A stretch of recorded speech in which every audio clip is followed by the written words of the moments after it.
अस्सलाम वालेकुम दोस्तों, अगर आपको वीडियो अच्छी लगे तो चैनल को लाइक और सब्सक्राइब ज़रूर कर दिया करें।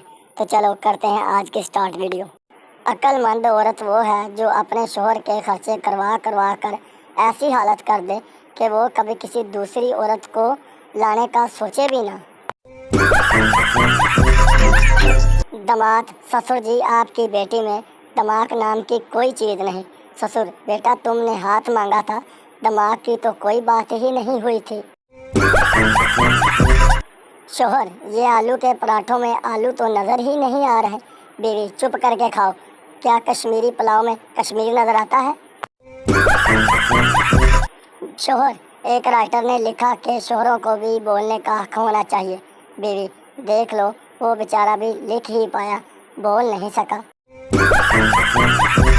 किसी ने एक शादीशुदा शख्स से पूछा, आप शादी से पहले क्या करते थे? इसकी आंखों में आंसू आ गए और बोला, जो मेरा दिल करता था। शोहर: आज खाना क्यों नहीं बनाया? बीवी: मैं गिर गई थी और लग गई थी। शोहर: किधर गिर गई थी और कहाँ लग गई थी? बीवी: तकिए पर गिर गई थी और आँख लग गई थी। जो बीवियाँ अपने शोहर से डरती हैं वो सीधी जन्नत में जाएंगी, और जो नहीं डरती इनकी तो दुनिया ही जन्नत है। इश्क का समंदर भी अजीब समंदर है, जो डूब गया वो आशिक, जो बच गया वो दीवाना, जो तैर रहा है वो शोहर। एक आदमी हाथ धोकर औरत के पीछे पड़ा था। औरत ने मुंह धोकर दिखाया, तब जाकर मामला रफा दफा हुआ। शादी क्या होती है ये समझने के लिए एक साइंसदान ने शादी कर ली। अब इसे समझ नहीं आ रहा कि साइंस क्या होती है। बीवी: डॉक्टर साहब, मेरे शोहर रात को नींद में बहुत बोलते हैं, मैं क्या करूं? डॉक्टर: आप अपने शोहर को दिन में बोलने का मौका दीजिए। बीवी: सच सच कहो कि सिर्फ मैं ही तुम्हारे निकाह में हूँ। शोहर: बिल्कुल 16 आने सच कह रहा हूँ, सिर्फ तुम ही मेरे निकाह में हो, बाकी तो निगाह में है। दुल्हा: आज से तुम मेरी जीनत हो, तबस्सुम हो, तमन्ना हो। दुल्हन शर्मा कर बोली, आज से आप भी मेरे लिए यासर हो, जैन हो, रजवान हो। बीवी: आज ही सुनते हो, ऊपर से वो बैग उतार देना, मेरा हाथ छोटा पड़ रहा है। शोहर: तो जुबान से ट्राई कर लो। शोहर: मुझे नींद नहीं आ रही। बीवी: उठकर बर्तन और कपड़े धो लो। शोहर: पगली, मैं तो नींद में बातें कर रहा हूँ। बीवी: जब भी मैं गाना गाती हूँ तो आप बालकनी में क्यों चले जाते हैं? शोहर: ताकि मोहल्ले वाले ये ना समझे कि मैं तुम्हारा गला दबा रहा हूँ। बीवी: आप बहुत बोले हो, आपको कोई भी उल्लू बना सकता है। शोहर: हाँ पता है, शुरुआत तो तुम्हारे अब्बा ने ही की थी।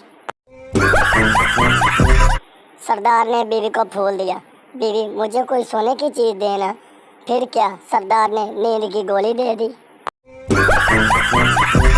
बीवी, बेगम और वाइफ में क्या फ़र्क है? सीधा, कुछ खास नहीं, ये भी इंडिया, भारत और हिंदुस्तान की तरह एक ही दुश्मन के 3 नाम हैं।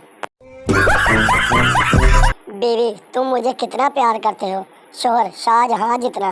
बीवी: शाहजहां ने तो अपनी बीवी के मरने के बाद इसकी याद में ताजमहल बनाया था, क्या तुम भी मेरे लिए ताजमहल बनवाओगे? शोहर: मैंने तो प्लाट भी ले लिया है, तुम ही देर कर रही हो। शोहर: आज खाना बाहर खाएंगे। बीवी खुशी से: ठीक है, मैं बस 2 मिनट में तैयार होकर आती हूँ। शोहर: ठीक है, मैं इतनी देर में बाहर सहन में चटाई बिछाता हूँ, तुम खाना लेकर आओ। बबली: बीवी को बेगम क्यों कहते हैं? पप्पू: क्योंकि शादी के बाद इसके हिस्से के सारे गम शोहर के हिस्से में चले जाते हैं और वो बेगम हो जाती है। बीवी: क्या कर रहे हो? शोहर: मक्खियाँ मार रहा हूँ। बीवी: कितनी मार ली? शोहर: 3 फीमेल 2 मेल। बीवी: आपको कैसे पता चला 2 मेल हैं और 3 फीमेल? शोहर: 3 शीशे के आगे बैठी थी और 2 गोल्ड की डब्बी पर बैठी थी। चाइना में दूसरी शादी का रिवाज नहीं, क्योंकि इनको पता है कि जब दूसरी भी इसी शक्ल की आनी है तो फिर यही ठीक है। जब मेकअप सस्ता था तो दुल्हनें भी रुखसती के वक्त ताड़े मार मार कर रोती थी। आजकल तो हल्का सा ऊ करके काम चला लेती हैं।